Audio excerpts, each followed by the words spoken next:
Welcome back to Dis Media, a startup story, the podcast where I take you along our journey of starting Dis Media from the ground up. You get to hear all about our challenges and accomplishments as we either grow Dis Media or go bust. Either way, you're going to have a front row seat to hear it all. And along the way, we're going to have some special guests who share with us their wisdom and insights and what helped them along their startup journey to success. So get ready as we get into it and try to help those get better at what they do.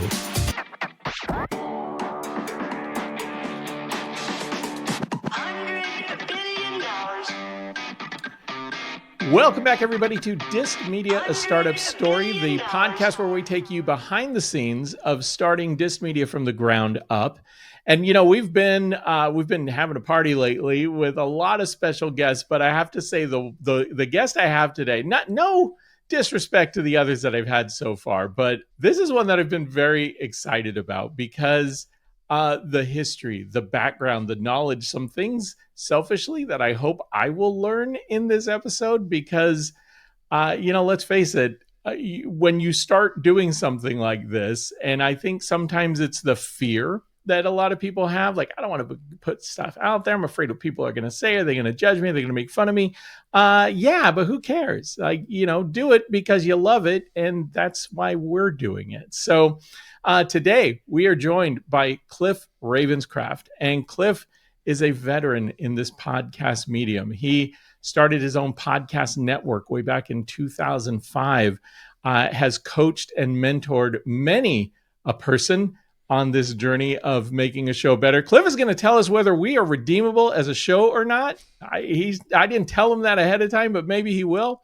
And has done just a flurry of speaking events, has written on this topic, has coached people on this topic. Cliff, welcome to the show. Ben, thank you so much. It is an honor to be here. And I can tell you right now, it's redeemable for no other reason that I get to have this opportunity to have a conversation with you. I assume that there's somebody listening to us. And if that person's listening to us and it's not your mom, I would imagine you're doing something great. So thank you so much for the honor of being here. No, thank you. One of the reasons that I started Dis Media, and one of the reasons I started this podcast, so the business was to marry a bunch of passions that I had around business and academia. The podcast is because I have a creative energy to me and I like an outlet in which to, expel that. And it has really been chronicling the start of Dis Media as a business from the very beginning. We've had a board, we've had people join, we've had people leave, gone through some personal things here and there. And this season 3 is where I've decided to really just dig in and relentlessly do this thing week after week, keep people informed of what we're doing, but also, share wisdom from people like yourself who have done this kind of work and starting a network.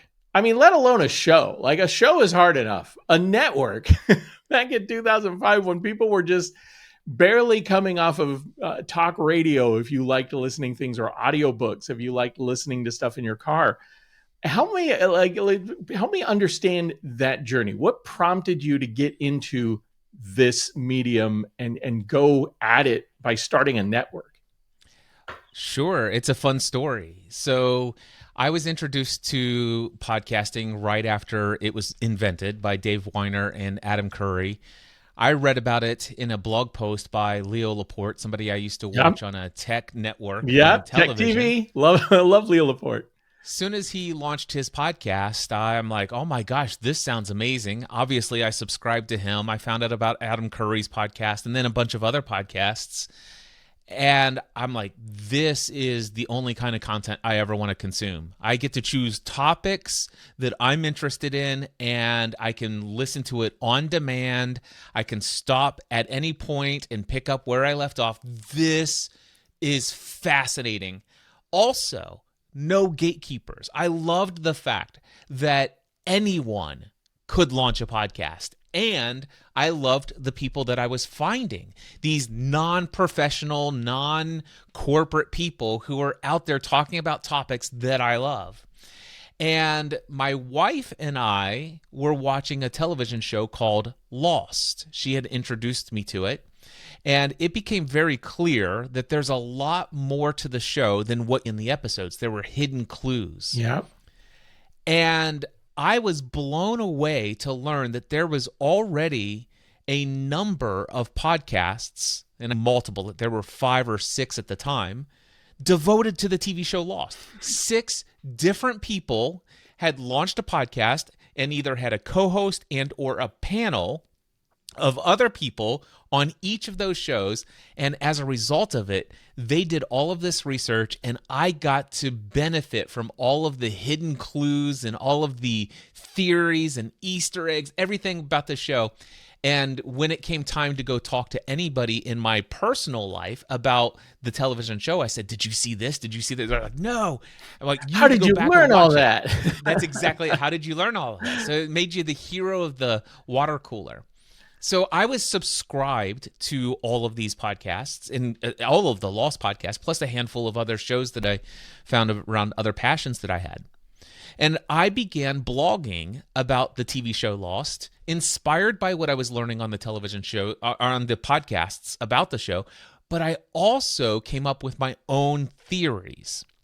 Now, I had been blogging for a decade at that point. I started blogging in 1996. And I had maybe 300 people on a monthly basis who checked out my blog. However, when I started blogging about Lost, it grew to about 1,000 or so. And I'm like, oh my gosh, this is amazing. So I'm loving this. I'm listening to all this content. One day I came up with my own theory that I was so convinced about. I went and took screen captures from one episode and put it side by side with another episode. I had all of my evidence to support it, and I wrote this blog post about what I called the Thomas theory. I recorded a 3.5-minute MP3 file of me giving commentary about my blog post with a call to action to come check out my blog.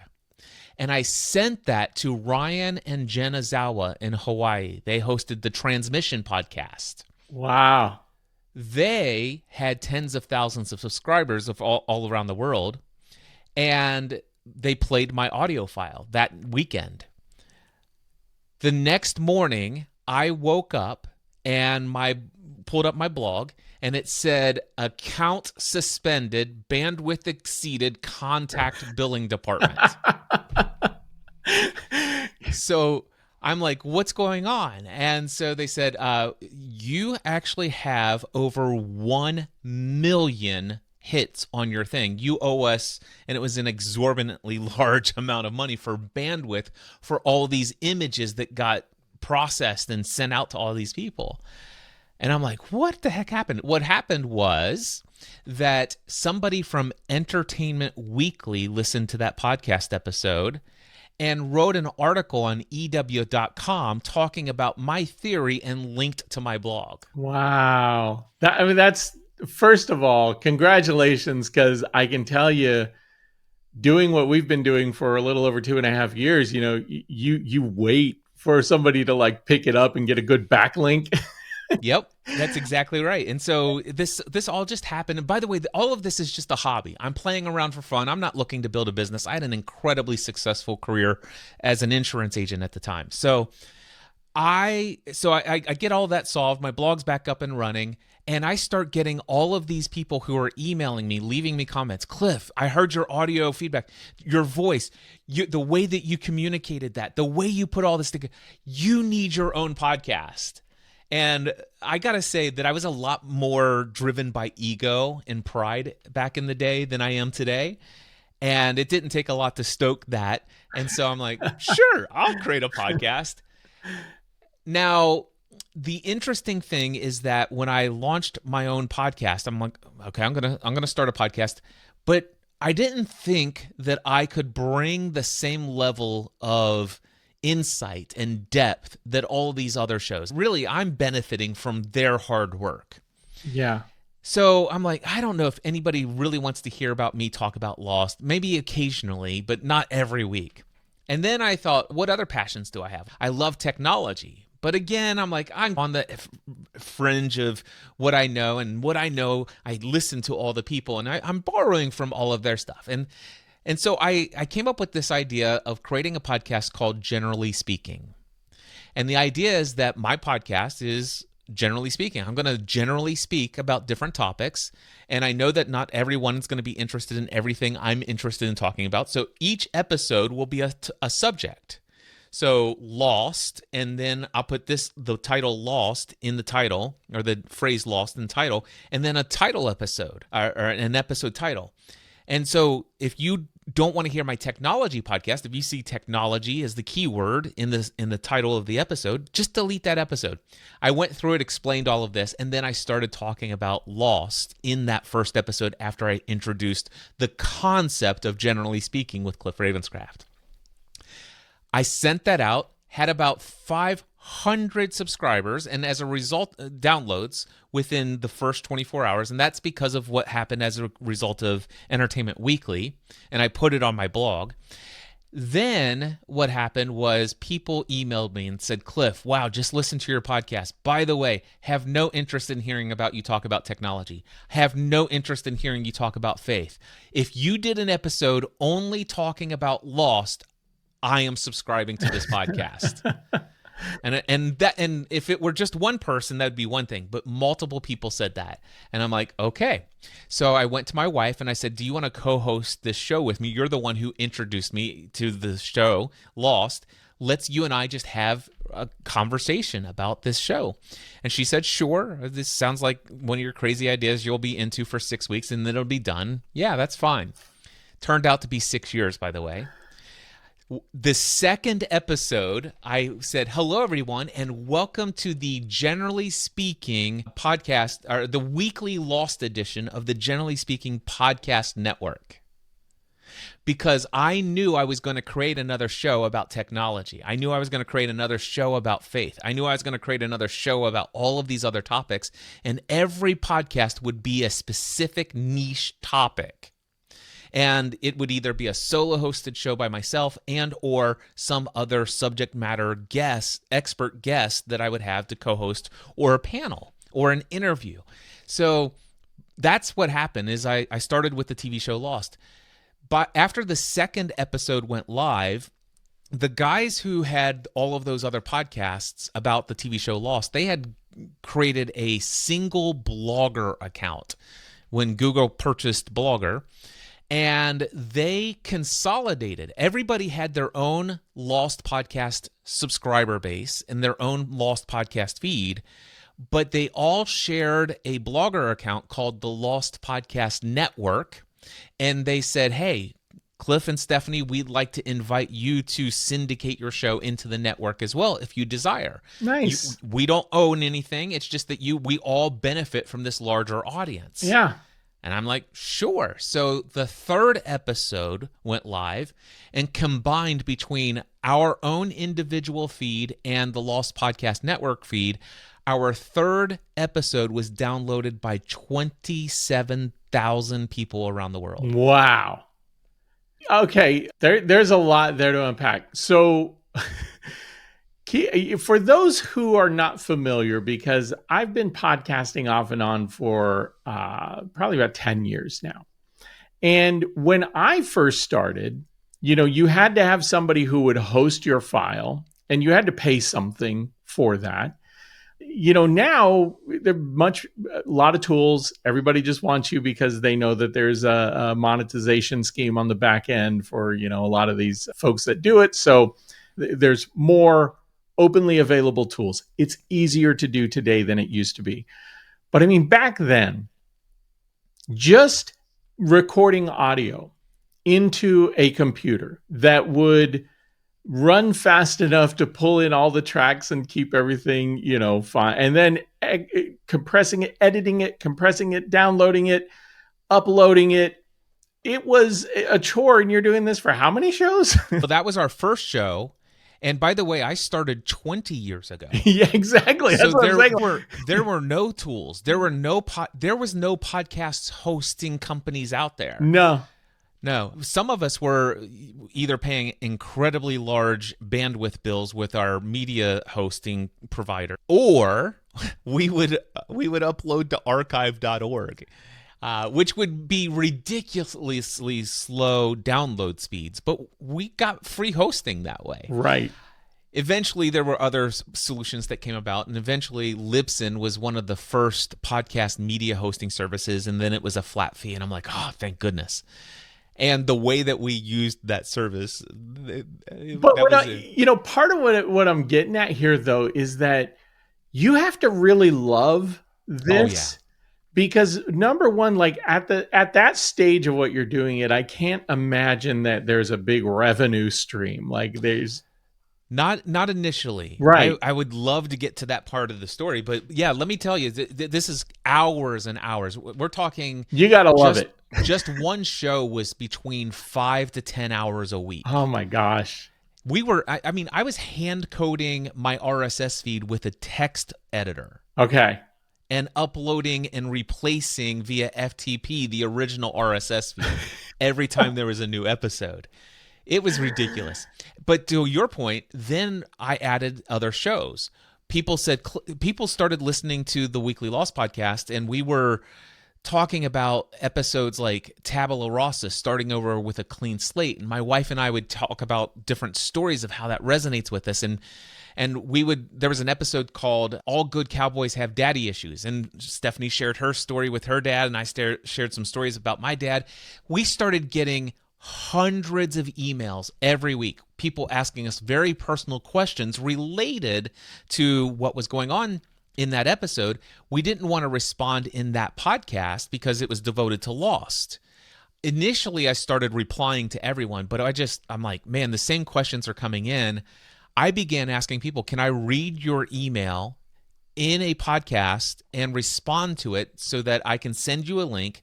And that way I can send the same link to everyone else who asked the same question. Yeah. And people said yes. Some people gave me permission to use their name. Some asked to remain anonymous. You're on the early stages of the live read. Yes. And so I started launching other podcasts related to faith, family, parenting, all these different business technology, Help I Got a Mac, just all of these different podcasts. Within 6 months, I have 10 different podcast shows. My wife and I also started other entertainment-focused podcasts on Grey's Anatomy, Desperate Housewives, Doctor Who, a couple of other television shows. Eventually, we did one on the Hunger Games books and then movies, the Twilight Saga books and then movies. So we created all of this other content. Within 6 months of starting as a hobby, I had 10 different podcast shows publishing 7 to 15 episodes a week. Nice. That is, wow. That is, so at what point did monetization happen? Did people start reaching out and saying, hey, could you plug this? And, there's the whole stamps.com and, Oh, yes.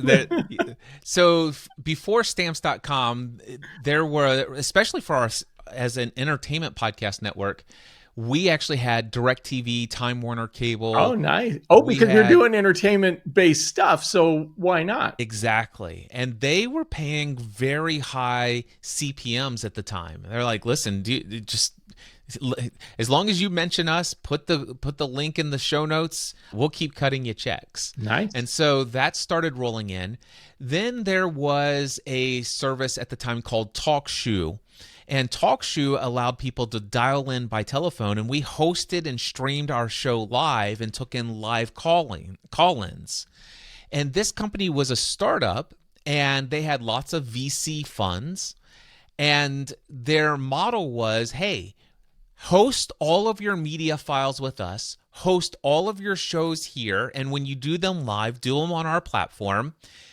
And eventually we will have advertisers and we'll dynamically insert ads into your content. But until then, we're gonna pay you to host because we don't have any advertisers yet, but we see the value in what you're bringing to the table, and having your content will help us show what advertisers can have access to.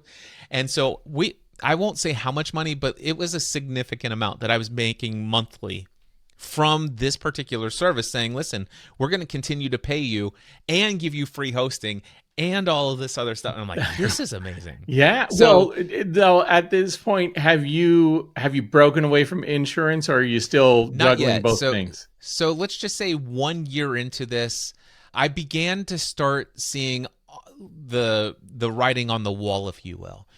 Basically, people were like, Cliff, the content that you're creating is having such a profound impact in my life. I can't thank you enough. And I've always had a heart for ministry and service to others. And I don't know, I will explain for those who are listening in audio only, but I'm holding up a box here, a wooden inbox that has over 300 handwritten letters, thank you cards, and postcards from people all over the world. 3 of them are individuals who said, I chose not to commit suicide because of something you shared in your podcast. Wow. And I began to ask myself this question. I wonder what life would be like if I could do this for a living instead of selling insurance. Now, I began talking about that publicly in my content after about, I'd say 13, 14 months into this whole journey. And people started responding. Hey, Cliff, I'd love to jump on a call. I'd like to tell you, I've never had a job as an employee my entire life. I've always been an entrepreneur. I've got 15 different ways you could make money doing what you're doing. I'd love to encourage you. I'd love to inspire you. Dude, you were made for this. There were so many people who saw in me what I couldn't yet see within myself. But I did listen to all of those people, and every conversation I had, I came home and I talked to my wife and told them everything that she said, or told her everything they said.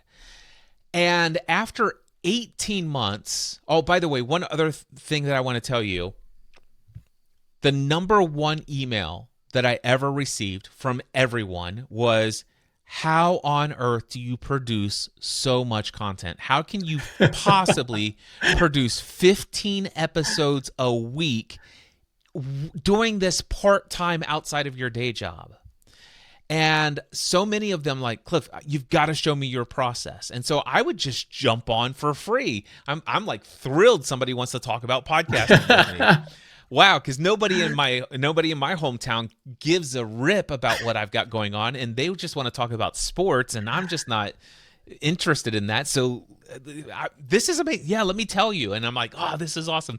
After an hour, they're like, you should let me pay you for this. Oh, dude, I should pay you for letting me share this. Yep. But eventually, I had enough people say, you should definitely start charging for this, Cliff. And I'm like, how much should I charge? And they said, just try it out, $100 an hour for some folks. And so I actually did an hour-long webinar and invited up to 10 people to join me. And I wondered, would people pay me $100 for that hour? What happened was, yes, I had 10 people pay me $100 for 1 hour. I'm like, wow, that was pretty impressive. And one person had reached out to me afterwards. And he says, Cliff, can I talk to you? And I'm like, oh, man, is this guy going to want to? He's going to want his money back. Anyway, we got on a call and he says, Cliff, I just returned from a conference where I spent 5 days. I invested about $3,000 to pay for the event and probably another $2,000 in other miscellaneous expenses and spent a week away from my business. I got more value in 1 hour on your webinar than I did from that entire conference professionally. You have to charge more. It just goes to show that I think a lot of times, and I know I've done it, we don't really because we do it all the time. We love it, and we don't think about it, but we don't realize how valuable what we know is to other people who aren't quite up to speed on it yet. Yeah. So I started doing one-on-one coaching and consulting. I was hosting some webinars, Ask Me Anything, answering questions. I had some sponsors. I even had people donating money, like just sending us money in the mail. And at the about 18-month mark into our journey, I was bringing in somewhere between $3,000 to $5,000 a month every single month. And this is just me doing this part-time. This is after my most high creative energy, most effective, the best hours that I have to offer are devoted to my day job. This is me just earning this with whatever energy I have left over to give. Yeah. And one day I came home. I had an excruciating day at the day job. I'm like, man, I'm so bored here. I couldn't wait to come home. I just wanted to create the next podcast episode. My wife's, okay, you and I both know that this is what we're being called to go and do. Tomorrow you're going in and you're giving a notice. You're leaving the day job. I didn't tell you, by the way, that the day job, the insurance agency, I was an auto, home, life, health, and business insurance agent in a family-run insurance agency owned by my mom and dad and started by my grandfather in 1937. Okay. So you're stepping away from the path. Yes. So the next day, after 18 months of podcasting as a hobby, I went into my dad and said, I'm leaving the family business. I know I'm next in line to take it over. And I thought for sure he was going to try to talk me out of it. He's like, it's like, and in fact, I was in some ways kind of hoping he would, because I was like freaking out about this decision anyway. And he said to me, and it shocked me, he says, you know how much money you could make here if you stay. As soon as I retire, this place is yours. You know how much money you could make. And I'm like, yeah. He goes, I'm going to tell you right now, you could never make as much money here as what you were about ready to make going and doing what you most love to do in the world. Well, yeah. It's not always about the money either, because you're probably, I would imagine, not that you hated what you were doing, but so much more into it versus what you were doing before. There's happiness, you're doing well, nobody's arguing, but then you have this opportunity to level up and do something even greater than that and come away from it feeling great every day. Yeah. For me, it was very clearly not about the money, because I left about the best money you could possibly make at my stage in life at the time. And my first year of full-time self-employment, I became full-time self-employed in January 2008. And up until that point, I'd lived a lifetime as an employee. By the way, if the world is listening, what was going on around 2008? Yep. Probably not the best time to go solo, right? Or maybe the perfect time to go solo. Yes, as where we're at today, probably so. But I would imagine. Let me explain why. Yeah, go ahead. So I thought I was leaving my career as an insurance agent so I could sit behind a microphone and talk all day, every day.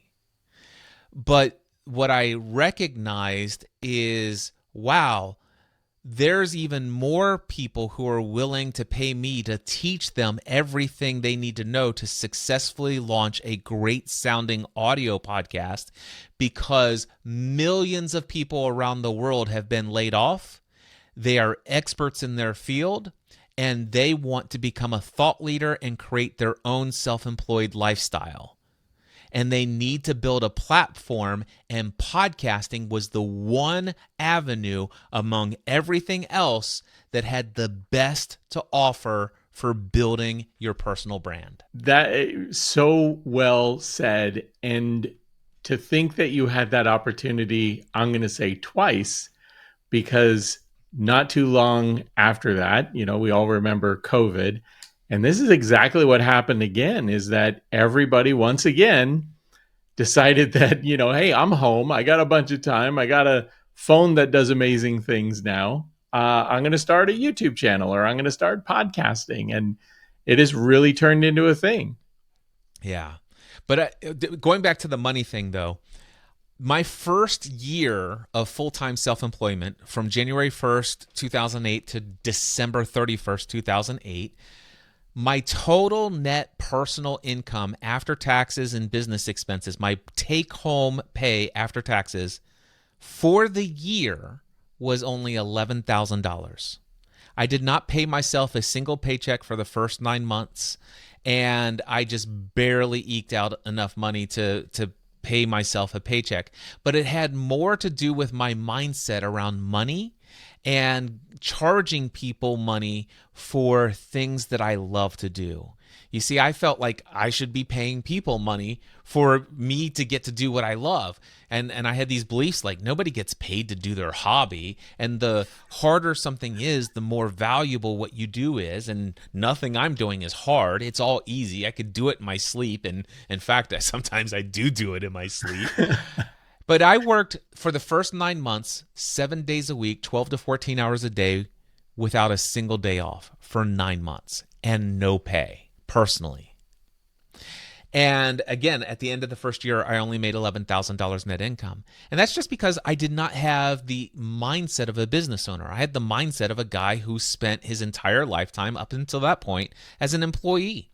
Yeah. And I did not know what I didn't know about operating a business and charging and pricing products and services in a way that's responsible and sustainable. And so I ended up, as a result of the number of hours that I worked, I ended the year with a 24-hour nonstop podcast marathon.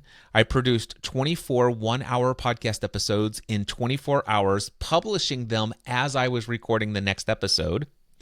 And at the end of that, I celebrated with 2 weeks in the hospital where I almost died because of it. My God. Was stress, fatigue, just wore yourself out? Stress, fatigue. I destroyed my gallbladder. I had massive gallstones. One was stuck in my cystic duct. I was a mess. And I weighed almost 300 pounds at the time. So it was ridiculous. So you launch your new career path during the financial collapse, people losing their homes. You make $11,000 that year. It puts you in the hospital. And you're like, yes, more, please. That's exactly what it was. Number one. So the question was, do I go back and get my insurance job? Heck no. That was the best year of my life. It was also the worst year of my life. And I'm talking, it was the worst as the worst you could possibly imagine. I've never had so much depression, fear, anxiety, self-doubt. Oh my God. Everything. And I've also never experienced such highs, such pure bliss, such absolute alignment and knowing for a fact I am doing exactly what I feel I was put on this earth to do. Wow. But I didn't know what I didn't know. And I never even knew the term emotional intelligence. And quite frankly, I was a mess emotionally. And so after I got out of the hospital, I decided I should probably shift some things around here. Some things need to change a little bit. I began a personal and professional development journey. For the very first time since college, I started reading books again, like The 4-Hour Workweek and just all of these other books, 48 Days to the Work You Love by Dan Miller. And I began to all of a sudden see how I've completely misjudged what it means to be a business owner. And I've totally failed to implement some of the most foundational pieces of operating a business. And one of them is knowing exactly what I want my life to look like. I'm like, I just need to put enough food on the table for my family, and I'm willing to do whatever it takes. And I just like, who's my audience and what can I do to earn enough money? And that's kind of how I approached it. And I'm like, oh, boy, I would never do that again. And the problem is people were signing up to have me teach them how to podcast. And they're like, Cliff, the reason why I signed up for you to teach me how to podcast because I want to do what you did. And I'm like, no, I don't want you to do what I did. Oh my gosh. But the thing is these people had already paid me, right? Yeah. And I'm like, it's the model, right? They want to replicate the model. Exactly. And I'm like, I will teach you how to podcast, But you need to understand that if you want to get to the place where you're profitable and you're earning income, I've developed an 11-step process for building a successful, profitable online business around coaching and courses and being a thought leader. And starting your podcast is step number 8. And if you start with your podcast, you're in for a lot of struggle. Yeah. Yeah. It's interesting as I reflect on my own journey doing this. Like I said, I mean, I've done a couple podcasts, different show names, different titles. But what I learned in those other attempts was how to get better at it, be more efficient. Still not always the best speaker, like ahs and ums just kill me. But the tools have gotten so much better. The workflow efficiencies have gotten so much better. And as I hear how you're doing this, and I'm remembering what it was like back in the day. I've been building computers since high school. I've been tinkering with software and databases forever. Like I know the pain that you've gone through hearing your story and knowing what it takes to bring something into production quality. There are so many things that you need to do to make it sound good, be concise, have your timing down, be entertaining, be engaging, all of that. And then again, you started a network of multiple shows. I can't imagine doing, well, I shouldn't say that. I do imagine doing that. It would be where we would love to take Disc Media to. But Cliff, one of the things that is interesting about what you have to say is the fact that, like, I, similar to you many years ago, I do this as a side. I don't like to call it a hobby. I don't like to call it a side hustle or project because it's something I really do enjoy doing. But we've made no money. We're a Delaware C Corp. We could raise funds if we needed to. We haven't done anything like that. Partly because, as you talked about on your own journey, you're trying to figure out, well, what is that? What's the product really? And if anybody's been listening to the podcast, a couple of our guests have even brought that up. Like, what is your product? What are you selling? What is it that you're trying to get out of people? And there's a point of this too, that are we unique enough in our value proposition for other people? We put a lot of information and content out there for free, but we do need to break through to how do you raise revenue? How do you charge for what you do? How do you make, the company profitable and sustainable? And, something I've even mentioned in other podcasts is like, let's just see how long this thing runs. We're either going to flame out or, something's going to happen and, we'll get enough to stay afloat and keep going. But right now, I would say, like, everything that this company does, everything that we do, 100% driven by me. I do all everything with the website, build it, run it, everything with the social media, everything with the podcasting. And it's all, at this, we're in the red, but doing it because we continue to love it. I'd love to say something about that. I can tell you right now, doing what I was doing just because I love it certainly got me through that first year. Yeah.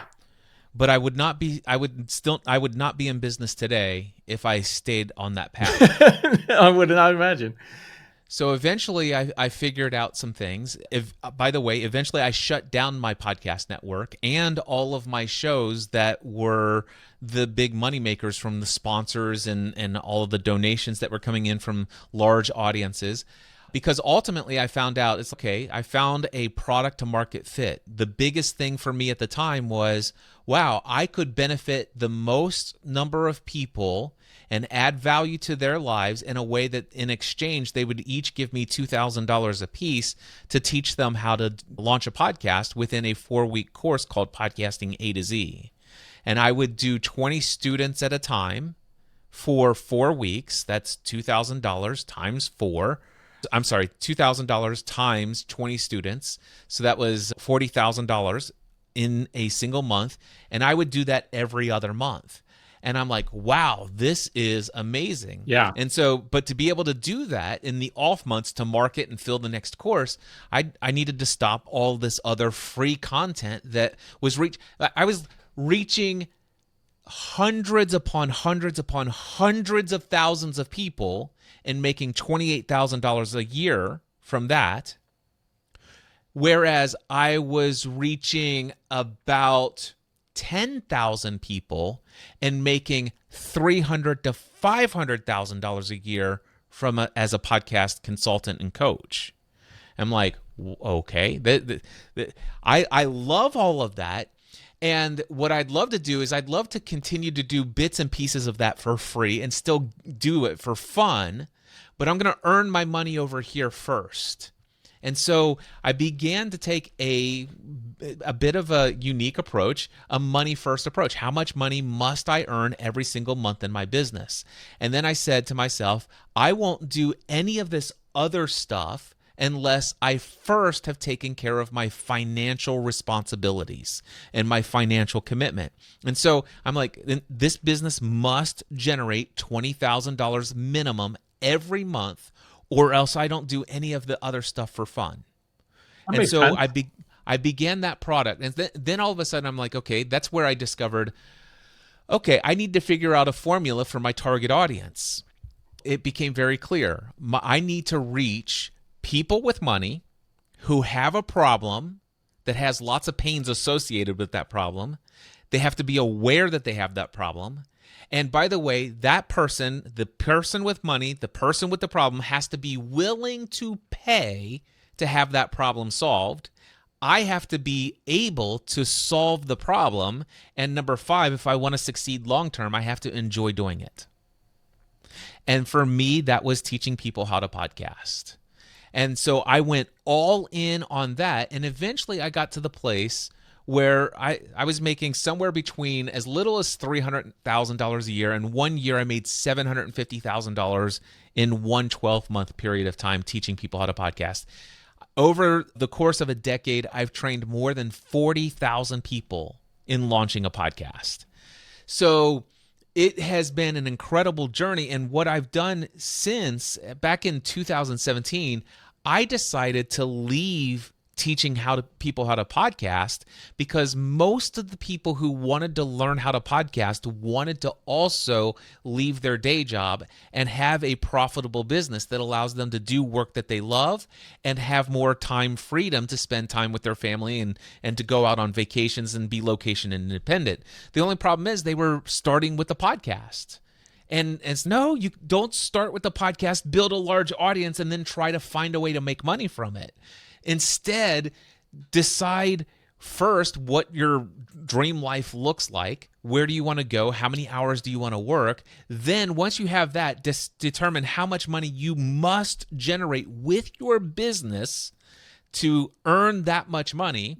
And then ask yourself, who are the clients out there who have a problem that they are willing to pay that much money for you to solve it?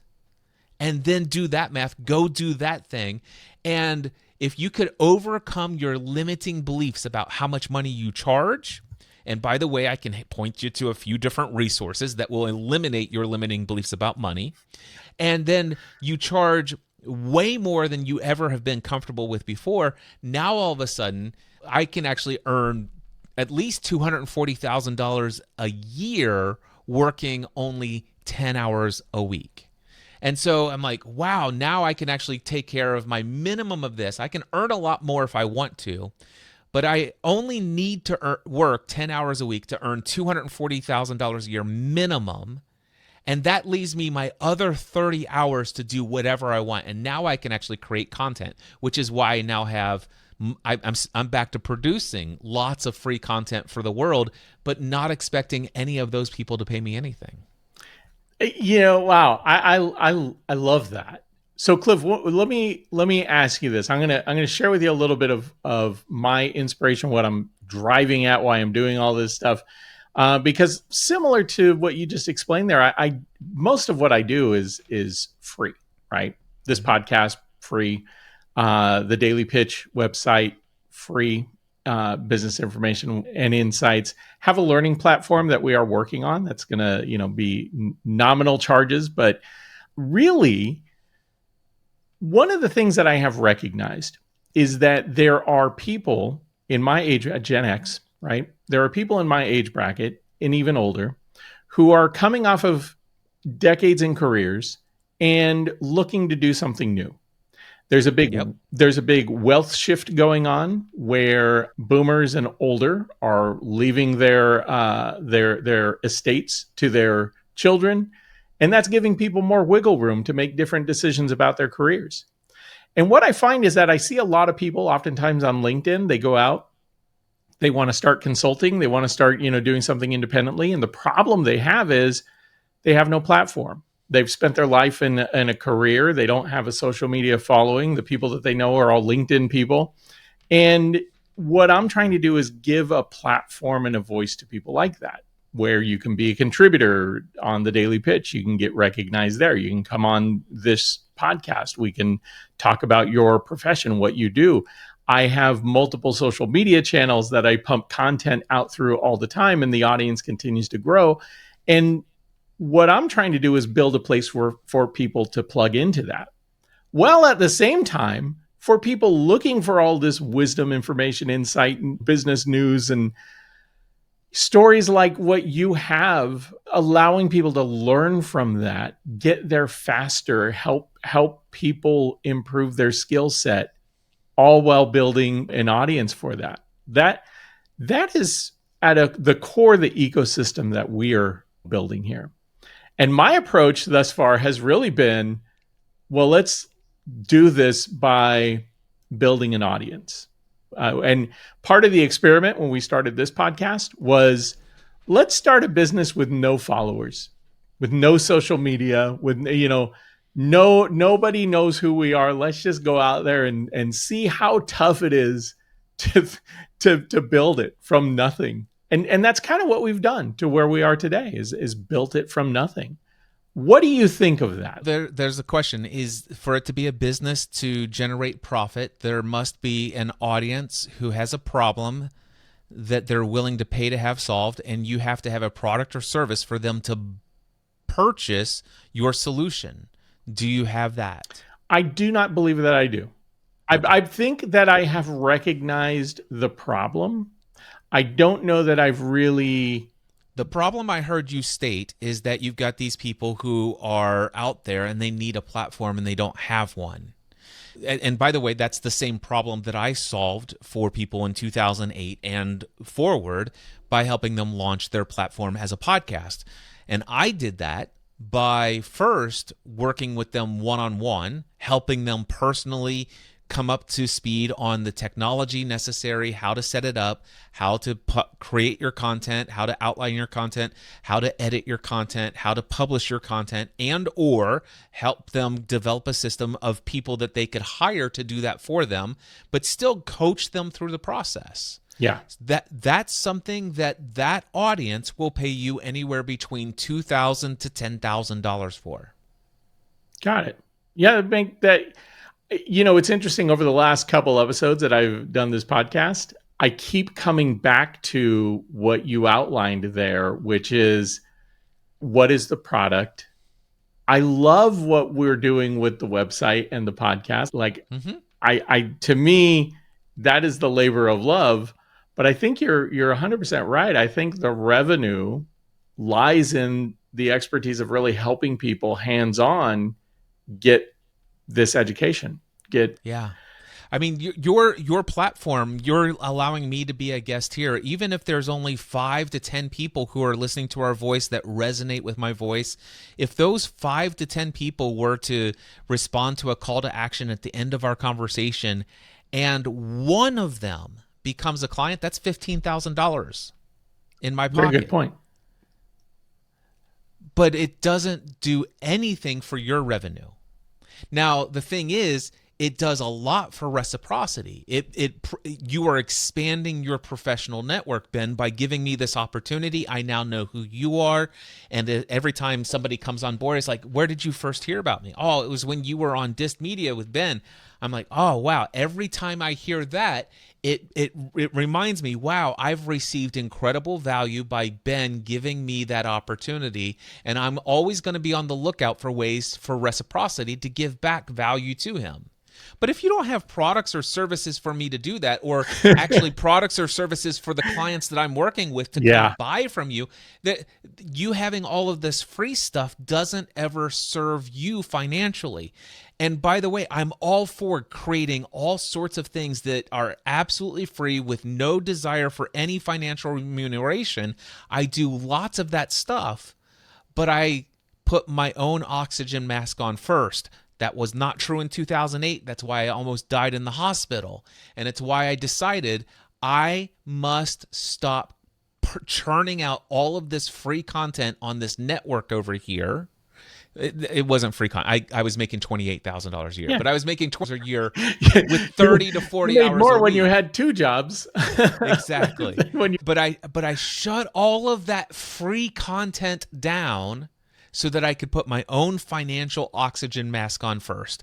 Then, once I figured out a business model that gave me margin, I've got way more financial income than is needed within a shorter amount of time. I've freed up X amount of hours every week to go out and now create free community environments to just be available and of service and add value to others without expecting any of that to generate any additional revenue from me, knowing that ultimately some of those people will know how I do generate revenue. They do know about the products and services I have, and some of those people will refer people to what I actually get paid to do today. And people come to me all the time. So I created an in-person workshop titled Building an Online Business, where I basically said to my thousands of people who are following me from my podcast Answer Man brand, I said, listen, so many of you over the years have wanted to launch a podcast. Many of you, I've helped you launch a podcast, and I've watched so many of you do that because you wanted to create a profitable online business as a thought leader in a particular niche. And quite frankly, I'm so tired of seeing many of you give up, exhausted, overwhelmed, and frustrated, and absolutely giving up on your dreams. And I recognize why. Because all of you attempted to do it by starting a podcast, creating free content, hoping to build an audience so that you can ultimately try to figure out how you can earn money from that audience. And I will tell you right now, that is the worst way you could possibly go about building an online business. And I created this workshop to teach you the 11-step formula for building an online business. And you have to understand that step number 8 is create content. And if you skip the first 7 steps, you will go at least years, maybe decades, and never earn a profit in your business. This is guaranteed. I've seen it over and over again. But if you actually follow these first 7 steps and then launch a podcast, and I said, but here's the thing. Some of you are going to come to my workshop and you're going to ask me this question, but what if I already have this content? It's great. It's wonderful that you already have the content. Now you got to go back. But you have to go back and figure out the answers to these first 7 things. And the great news is that you do already have an audience. You do already have the experience of how to create the content, and it's going to be so much easier. And not everyone will have to go and find an entirely new audience, though some of you will.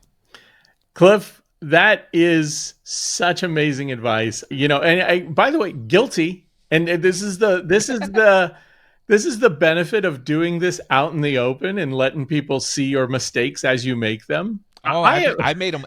By the way, everything I just said, it's how I started mine. The only thing is you only know it because you made the mistakes, right? I did, but the thing is I didn't start all of this to launch a profitable business. Yeah, that's true. Yeah, nothing you said in your story was like, "Oh, we're going to do this and make a lot of money." That was not it at all. But I did realize that after almost dying in the hospital, I think I should probably learn how to make some money and work less hours. Yeah. And that began an entire journey of facing some reality that I was not facing. Well, I wasn't even aware of certain realities. And boy, it was a humbling process to go through and see all. It's like, oh my gosh, all of this. If I would have known these things in 2007, oh my gosh, I'd still have a gallbladder. But I will tell you, Ben, if you're interested, I know we talked about an offer for my free opening keynote Yeah, address, yeah. but I actually turned my building an online business workshop into an online course. The last time I taught it live, I actually recorded me teaching it live here. It was a $2,000 workshop, and if anybody is listening to this, I will give that to you for $499. And also, if you go through all of the material in this course within 90 days, I will give you one complimentary 90-minute one-on-one coaching session with me to go over all of the questions you have related to that course. And the only way to get it is to mention Ben's podcast and email me, cliff@cliffravenscraft.com. Cliff, you're amazing, man. I thank you so much for that because, and again, I will make sure that we put this out to everybody. We have a growing audience, such a generous offer. I appreciate that. I will say that the number of things that I have learned about, everything from SEO to social media to the tools that you use to put yourself out there, generating an audience, and granted, our audience isn't as big as some of the guests that we've had on, but we're getting there. We continue to build, and there's strategy around all of this that is necessary to deploy. And that's why you have to do step number 2 of the 11-step formula for building an online business, which is to create what's called your inventory of value. See, the thing is nobody's ever really sat down and taken an account of what are all of the things that I have available to add to other people that can solve their problems. What is the value that I bring to the table? What are my marketable skills? What is my education? What is my experience? What is that worth? And how can it actually be applied to people's problems and pains? And here's the thing, people also forget step number 1. Determine how much money you must make and how many hours you're willing to work. Yeah. Nobody does that. Except unless they go through and figure this out. Yeah. But listen, okay, now you've got all of these marketable skills. You've got to stop trying to earn this amount of money by selling this product to this person. That's why you've got to find. You start with step 1, how much money, and then how many hours do you want to work? Okay, great. This is my lifestyle. Step number 2, what marketable value do I have? What skills do I want to develop? What can I put together? And then eventually, step 3, who is my exact ideal customer? Not who's my target audience. Who's my exact ideal customer? What is their problem? What pains are keeping them up at 2 o'clock in the morning? What are their fears, their anxieties, their worries? And are they aware of it? And are they willing to, first, do they have money to pay? Do they have the amount of money to pay what I'm asking them to pay? And would they be willing to pay that amount for me to solve it? And by the way, can I solve it? Step number 2, my inventory of value says, yes, I can solve this. Right. Great. See, if you skip all of these steps and you've just got an audience, you won't get to this income. It will be a situation where I have no leverage here. Yeah, and as you talk about that, the thing I think of is that a lot of podcasts, a lot of the more notable, successful ones, they're not just a podcast. And in fact, oftentimes the host started doing something else, and it's only because of their expert knowledge in what it is they do or their curiosity that they said, oh, I'll do this other thing. But that other thing is really built on top of a foundation of other stuff. That's exactly it. Man, Cliff, again, we got a little over time here, but I can't thank you enough for what you've had to share. My pleasure, Ben. Thank you again for this opportunity. If anybody wants to take me up on building an online business course, like I said, $499. You got 90 days to complete it. If you complete the course and you request the one-on-one session with me, it's my gift to you. full 90-minute session to answer everything you've got going on as it relates to the material in the course. I appreciate that. And Cliff, just real quick, where do people find more of you? You're in a lot of places, but yeah, the easiest place is cliffravenscraft.com. And if you're not ready to invest $499, I do encourage you to go over to mindsetanswerman.com/free and watch a 1-hour video that will transform your belief systems, and you'll never be able to see the world the same way that you currently do now. Cliff, thank you so much for your time. Amazing information, insight. That's so many good things to share. My pleasure, Ben. Everybody else, thank you all for checking out another episode of Dist Media, a Startup Story. We will be back next week. Another exciting guest on the way. And at some point, we're going to have to do a business update, catch everybody up on things that have been going on with the business. But until then, thanks, everybody. We'll see you next time. Thanks for listening to Dist Media, a Startup Story. This podcast was produced and edited by Ben Olmos and is a production of Dist Media Corporation. If you're interested in learning more about anything you heard on this episode, please reach out to us at podcast@distmedia.com. You can also get more information about this and other episodes or information about our guests by checking out dailypitch.news, our business and insights publication focused on helping managers, leaders, and entrepreneurs get better at what they do.